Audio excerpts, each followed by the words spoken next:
আসসালামু আলাইকুম। আমি ডাক্তার রাহেলা আক্তার লিজা। আজকে আপনাদের সাথে কথা বলবো প্রেগনেন্সি ডায়েট ইন রামাদান নিয়ে। মানে রোজার সময় প্রেগনেন্সি মেয়ে বা মায়েদের ডায়েটটা কেমন হবে। সবাইকে মাহে রমজানের অনেক অনেক শুভেচ্ছা। আমরা সবাই জানি রোজাটা আমাদের মুসলমানদের জন্য অত্যন্ত ফরজ এবং আমরা সবাই কম বেশি রোজা রাখার চেষ্টা করি। আমাদের প্রেগনেন্সি লেডিরাও এর ব্যতিক্রম নন। সবাই আমার রোগীরা যারা আছেন সবাই খুব এসে জানতে চান যে আমি রোজা রাখতে পারবো কিনা।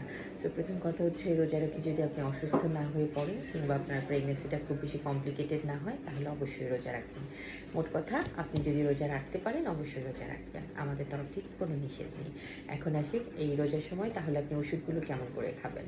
সেই দুই বেলার ওষুধগুলো সেহরি এবং ইফতার এই দুই বেলা ভাগ করে খাবেন। আর তিন বেলার ওষুধগুলো কী করবেন, তিন বেলার ওষুধগুলো আপনি যে ডক্টর দেখাচ্ছেন বা যারা আন্ডারে আছেন তাকে জিজ্ঞেস করে নেবেন কী ধরনের ওষুধ আপনি খাচ্ছেন, সেটার উপর নির্ভর করে উনি বলে দিবেন যে ওষুধগুলো তিন বেলা কীভাবে খেতে হবে।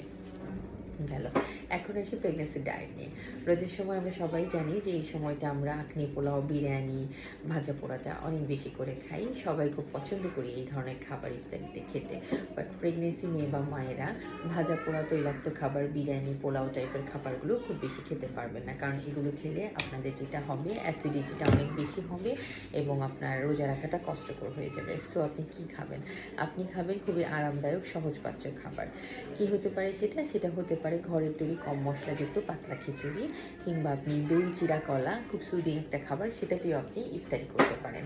সো আইদার আপনি নিজে ঘরে একটু তৈরি করে নেবেন পাতলা খিচুড়ি, সেটা খাবেন, একটু দই চিরা কলা খাবেন, এগুলো হতে পারে খুব আরামদায়ক সুদিং খাবার ইফতারিতে আপনার জন্য। পাশাপাশি প্রচুর পরিমাণে ফ্রেশ ফ্রুটস এবং সালাদ খাবেন। যেই মৌসুমেই রোজাটা হচ্ছে সেই মৌসুমে যে ফলগুলো পাওয়া যাচ্ছে সেগুলো খাবেন। কলা, খেজুর, পেয়ারা, আপেল, বেদানা সব ধরনের ফলই আপনি ইফতারিতে খেতে পারেন। পাশাপাশি ফ্রেশ সালাদগুলো রাখতে পারেন, টমেটো, শসা এই টাইপের খাবারগুলো আপনি খাবেন।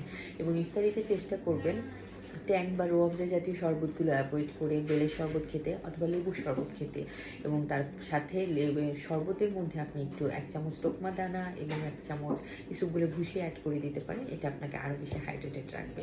এবং আরেকটি কথা, রোজার সময় যেহেতু আমরা সারাদিন না খেয়ে থাকি, আমাদের স্টোমাকটা বেশ চুপসে থাকে। সো ইফতারি খাওয়ার সময় খুব স্লোলি খাবেন, আস্তে আস্তে খাবেন, একসাথে অনেক বেশি পানি কিংবা ইফতারি খেয়ে ফেলবেন না। এতে করে আপনি ইফতারের পরবর্তীতে অস্বস্তিতে ভুগতে পারেন, অনেক সময় সিকও হয়ে যেতে পারেন। সো ইফতারি খেতে হবে ধীরে সুস্থে, আস্তে আস্তে। এবং যদি মনে করেন একবারে আপনি ইফতারিতে ভরপেট খেলে আপনার কষ্ট হয়ে যাচ্ছে, সেক্ষেত্রে আপনি ইফতারিটাকে 2 ভাগে ভাগ করে খাবেন। ইফতারি কিছুটা পড়ে নিলেন, করে নামাজটা পড়ে দেন আবার বাকি ইফতারিটুকু আস্তে আস্তে করলেন। এভাবে করে সুন্দরভাবে শৃঙ্খলাবদ্ধভাবে ইফতারি করলে আমরা কিন্তু সুন্দরভাবে সবগুলো রোজা রাখতে পারবো। সো আসুন আমরা অতিরিক্ত তেল মশলাযুক্ত খাবার অ্যাভয়েড করব রোজার সময়, বিশেষ করে যারা প্রেগনেন্ট আছি তারা কম মশলাযুক্ত খাবার খাবো। পাশাপাশি ভাজা পোড়াটা পারতপক্ষে অ্যাভয়েড করব। খুব বেশি খেতে ইচ্ছা হলে ঘরের তৈরি 2-3টা ভাজা পোড়া আইটেম খাবো। সো আর পানি তো অবশ্যই অনেক অনেক প্রয়োজনীয়। সেহরি থেকে ইফতার পর্যন্ত চেষ্টা করব প্রতিদিন 2.5 থেকে 3 লিটার পানি খেতে। তাহলে রোজা রাখলে আমাদের আর খুব বেশি কষ্ট হবে না।